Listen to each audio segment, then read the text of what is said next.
இப்போ நீங்கள் இந்த வாட்டர் லில்லிஸ் அப்படிங்கிற ஒரு பிக்சரை பார்க்கலாம். இந்த வாட்டர் லில்லிஸ் பிக்சரில் பார்த்தீங்கன்னாக்கா உங்களுக்கு ஒரு பிக்சர் மாதிரி கொடுத்துருக்காங்க. அதில் இப்போதைக்கு எதுவும் புரியல நமக்கு. என்னமோ ஒரு லேடர் மாதிரி இருக்குது, ஒரு ஏணி மாதிரி இருக்குது. பேக்ரவுண்டில் பார்த்தீங்கன்னா எல்லோ கலரில் ஏதோ ஒன்று இருக்குது. அது என்னன்ட்டு நாம் பார்ப்போம்.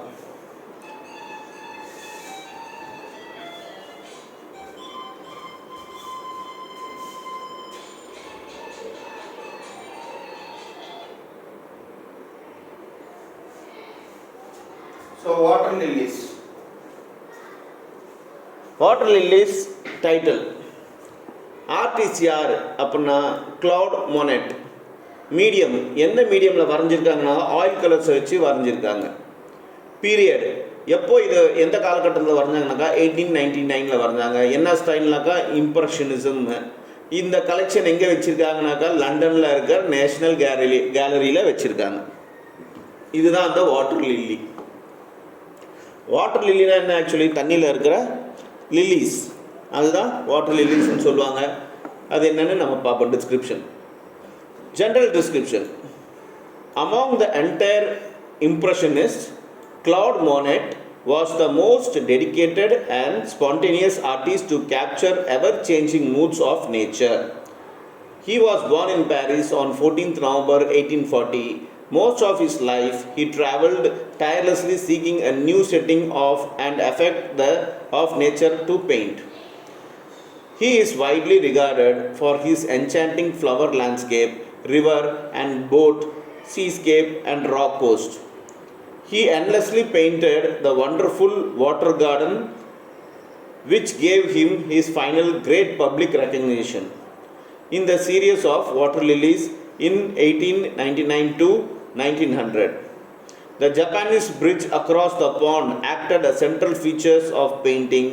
In most of all these paintings, the sky was barely absent, but he freely painted the brilliant reflection in many vibrant colors and add extraordinary depth.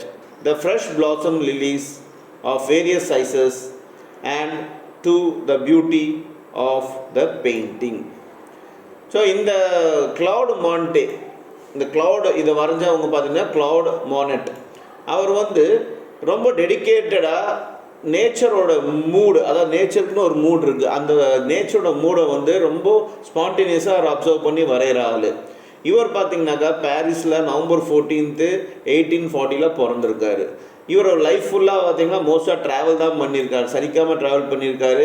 Nature பெயிண்ட்டை தேடி தேடி இவர் அந்த எஃபெக்ட்ஸ் எல்லாமே வரைஞ்சிருக்காரு.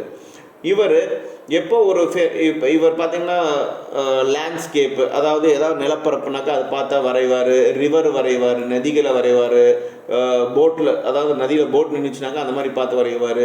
அப்புறம் கடலை வரைவார், ராக்கு மவுண்டன்ஸ் எல்லாம் வரைவார். இந்த மாதிரி எல்லாமே இயற்கையாக வரைவார். இவர் அந்தளவுக்கு இவர் உலகம் ஃபுல்லாகவே ட்ராவல் பண்ணியிருக்காரு. இவருக்கு எப்போ ஒரு பெரிய லெவலில் மக்கள் மத்தியில் வரவேற்பு கிடச்சிச்சுனாக்கா இவர் அந்த வாட்டர் கார்டனுங்கிற ஒரு பெயிண்டிங்கை ஆரம்பித்தார். அதுதான் 1899 1900 வாட்டர் லில்லிஸுங்கிற பெயிண்டிங்லாம் வரைஞ்சி அதில் பார்த்தீங்கன்னாக்கா ஒரு பிரிட்ஜு, ஜப்பானீஸ் பிரிட்ஜுங்கிற ஒரு பெயிண்ட்டு வரைஞ்சார், ஒரு பெயிண்டிங்கை வரைஞ்சார். அதில் பார்த்தீங்கன்னாக்கா ஃபுல்லாக குளம் இருக்கும், அது மேலே ஒரு பிரிட்ஜ் இருக்கும். ஆனால் இவரோட எல்லா பெயிண்டிங்லையும் பார்த்தீங்கன்னாக்கா ஸ்கை, வானம் தெரியவே தெரியாது. அதுபோல் ப்ரில்லியண்ட்டான ஒரு விஷயம் பண்ணியிருப்பார். அவரோட பெயிண்டிங்லேயே பார்த்தீங்கன்னாக்கா அந்த ரிஃப்ளெக்ஷன் இருக்க மாதிரி, நிறைய கலர்ஸ் ரிஃப்ளெக்ஷன் இருக்க மாதிரி அவர் காட்டியிருப்பார். ஸோ இதுதான் இவரோட ஸ்பெஷாலிட்டி அப்படின்னு சொல்கிறாங்க. கீழே ஒரு சில இன்டெக்ஸ் கொஸ்டின் கொடுத்துருக்காங்க. Who did paint the water lillies? யார் வாட்டர் லில்லிஸை வரைஞ்சாங்க அப்படின்னாக்கா அதுக்கு ஆன்சர் பார்த்தீங்கன்னாக்கா கிளவுட் மோனெட். அதே மாதிரி what is the style of Monet technique? Monet technique எந்த ஸ்டைலில் வரைஞ்சார் அப்படின்னாக்கா இம்ப்ரெஷனிசம். அதுதான் ஆன்சர்.